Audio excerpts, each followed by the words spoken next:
Enceladus déverse 6 tonnes d'eau par seconde et les effets à long terme sur l'atmosphère de Saturne sont significatifs. Il n'y a pas lieu de craindre qu'Enceladus fasse entièrement disparaître l'ionosphère de sa planète.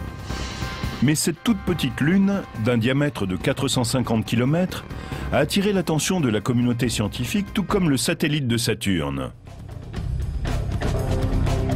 Pendant que l'on conçoit des sondes à destination de Phobos et d'Europe et qu'on étudie les données venues de Enceladus et de Io, une série toute nouvelle de lunes vient d'être révélée. Avant les années 1990, la plupart des astronomes étaient d'accord. Le système solaire comprenait 34 lunes. La plupart d'entre elles étaient des lunes régulières comme la nôtre, des objets sphériques qui tournent dans le même sens que leur planète. Mais une poignée de ces satellites sont ce qu'on appelle des lunes irrégulières. Ces dernières suivent des orbites allongées, souvent inclinées, et elles tournent dans la direction opposée à celle de leur planète. Elles ressemblent à des pommes de terre volantes ou à des objets difformes. Auparavant, il était très difficile de les localiser, car elles sont très petites et généralement très sombres.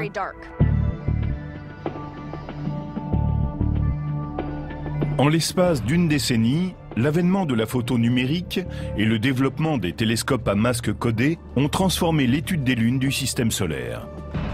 Brett Gladman, de l'Université de la Colombie-Britannique, a découvert sa première lune irrégulière en 1997 à l'Observatoire du Mont Palomar. Depuis, il a mis en lumière 17 objets du système solaire qui étaient auparavant cachés. Pour détecter des objets dans le système solaire externe, on observe les mouvements qu'ils décrivent par rapport aux étoiles et aux galaxies stationnaires qui sont à l'arrière-plan. Vous prenez une photo du ciel, vous attendez 1 heure, et vous prenez une autre photo. Aucune des étoiles de la galaxie n'aura bougé, mais les objets éloignés du système solaire externe auront changé de place entre les deux images de façon significative. En comparant les deux photos, on peut voir quelque chose qui ressemble à une cible mouvante. L'objet peut être une comète ou un astéroïde, ou une nouvelle lune irrégulière s'il tourne autour d'une planète de façon rétrograde. Il y a une autre différence importante entre les lunes régulières et irrégulières. Ces dernières ont été capturées.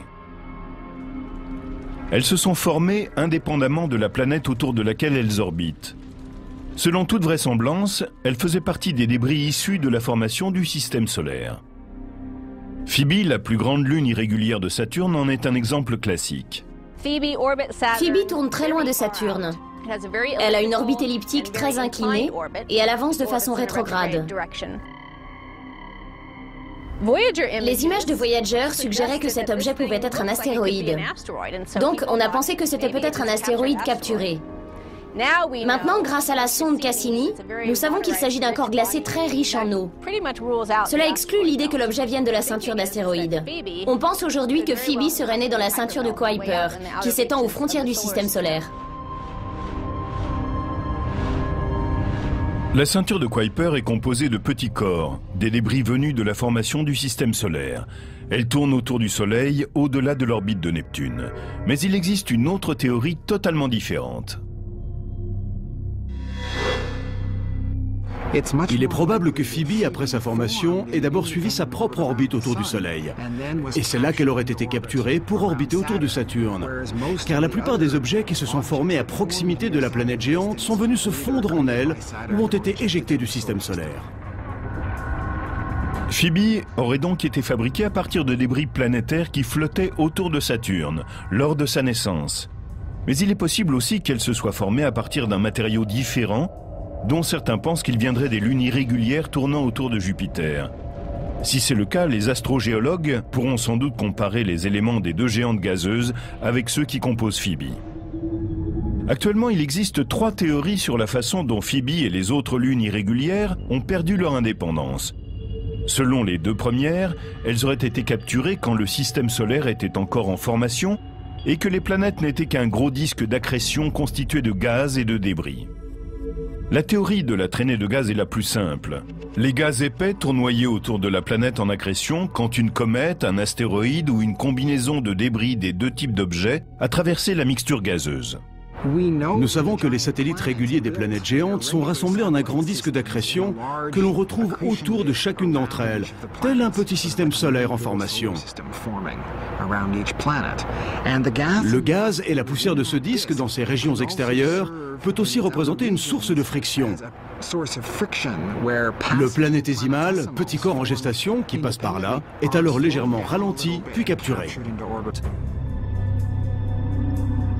La seconde théorie est une variante de la première.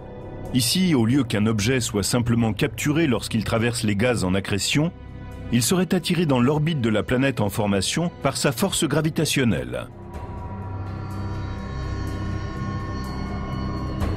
Ces deux théories, qui voient dans les lunes des objets capturés, fonctionnent aussi bien pour Jupiter que pour Saturne. La masse des éléments qui devaient les constituer était certainement assez importante pour ralentir les objets qui passaient par là. Mais qu'en est-il pour les géantes glacées Neptune et Uranus? En raison du froid extrême, elles se sont formées beaucoup plus lentement. Il est difficile de croire que la mixture d'accrétion glacée était assez massive pour capturer un objet du système solaire. Or, les deux géantes glacées ont elles aussi des lunes irrégulières. D'où une troisième théorie, celle des trois corps en interaction. Nous avons découvert que dans de nombreux cas, là où nous pensions qu'il n'y avait qu'un objet, il s'en trouvait deux. Souvent, ils sont plus ou moins de la même taille et se déplacent dans un système binaire. Au lieu d'avoir un grand objet, avec un plus petit en orbite autour de lui, comme ceci, on a généralement deux objets de taille similaire qui tournent autour de leur centre de masse commune, qu'on appelle le barycentre. On parle de système binaire quand deux objets de la même taille sont assez proches du barycentre pour empêcher un troisième objet plus grand de les séparer. Mais lorsqu'un des objets est notablement plus grand que l'autre, le troisième, s'il est plus massif, a plus de chances de les séparer. Le plus petit s'éloignera davantage du barycentre que le plus grand. L'objet le plus petit se rapproche de la planète et finit par être capturé, tandis que son partenaire est éjecté dans une orbite indépendante. Mais il existe un satellite qui semble échapper à toute classification, c'est Triton. Il tourne autour de Neptune de façon rétrograde, c'est-à-dire dans le sens opposé à celui de la rotation de sa planète. Cela devrait faire de lui une lune irrégulière, si ce n'est qu'il est sphérique et qu'il décrit une orbite presque circulaire, proche de l'équateur, ce qui est la description typique d'une lune régulière. Il rejette également d'étranges panaches glacés, qui indiquent qu'il avait autrefois, et qu'il a peut-être aujourd'hui encore, une activité volcanique.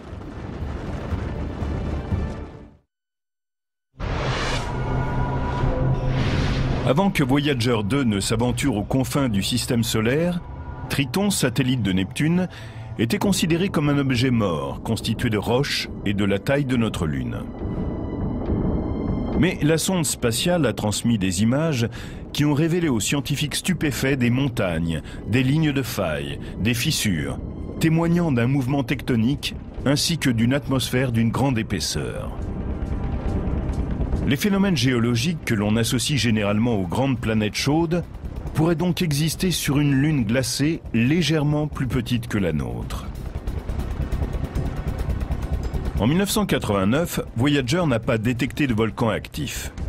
Pourtant, comme sur Enceladus, satellite de Saturne, des geysers jaillissent régulièrement à la surface de Triton.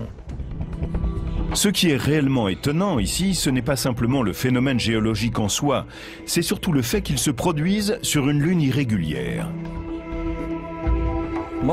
La plupart des grandes lunes du système solaire sont des satellites réguliers. Mais il y a une exception très importante, c'est Triton, la plus grande lune de Neptune, qui orbite dans le mauvais sens.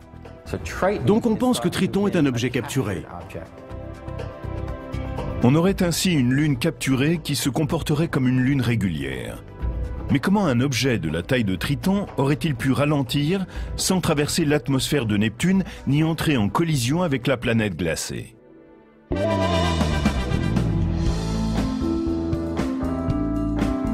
Aucun pari n'est certain de réussir.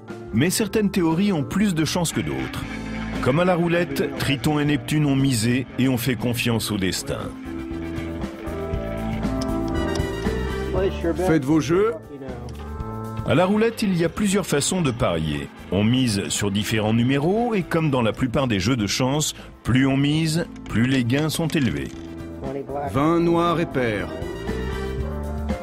3 possibilités se présentent quant à la façon dont Triton a pu être capturé par Neptune.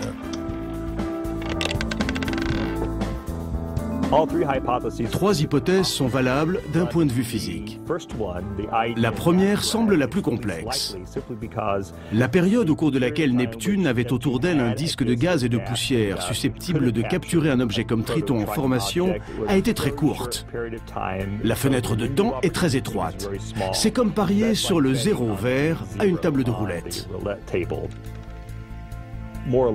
Il est plus probable qu'à un certain moment de l'histoire du système solaire, le matériau qui allait constituer Triton se soit écrasé sur un satellite glacé régulier de taille moyenne. Et c'est de cette collision qu'est donc né Triton. C'est comme lorsqu'on parie sur le premier tiers de la table de roulette. On a une chance sur 3.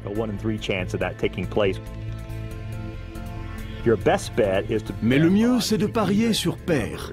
On a alors une chance sur 2. À l'heure actuelle, la meilleure hypothèse pour la capture de Triton est celle de sa capture dans un système binaire.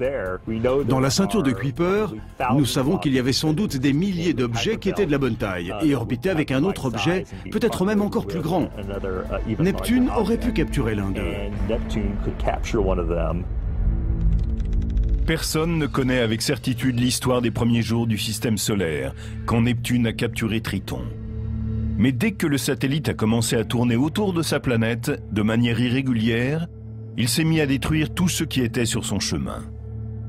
Neptune n'a pas un système très régulier de satellites.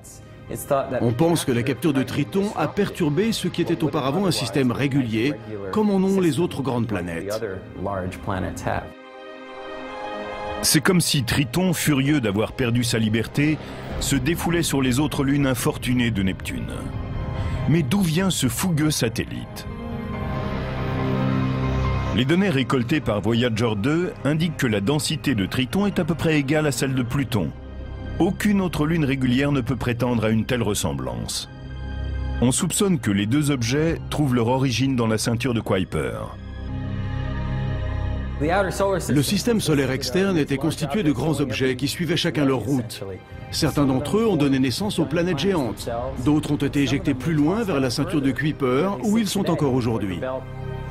Collision, accrétion et même capture ont rétréci ce qui était autrefois un réservoir important de matériaux pour la construction planétaire. Très tôt dans l'histoire du système solaire, la ceinture de Kuiper a sans doute été habitée d'objets beaucoup plus grands qu'aujourd'hui, dont la masse était peut-être 50 fois celle de la Terre, alors que maintenant, sa masse est inférieure à celle de la Terre. Ce qui reste de la ceinture de Kuiper est aussi vieux que le système solaire lui-même.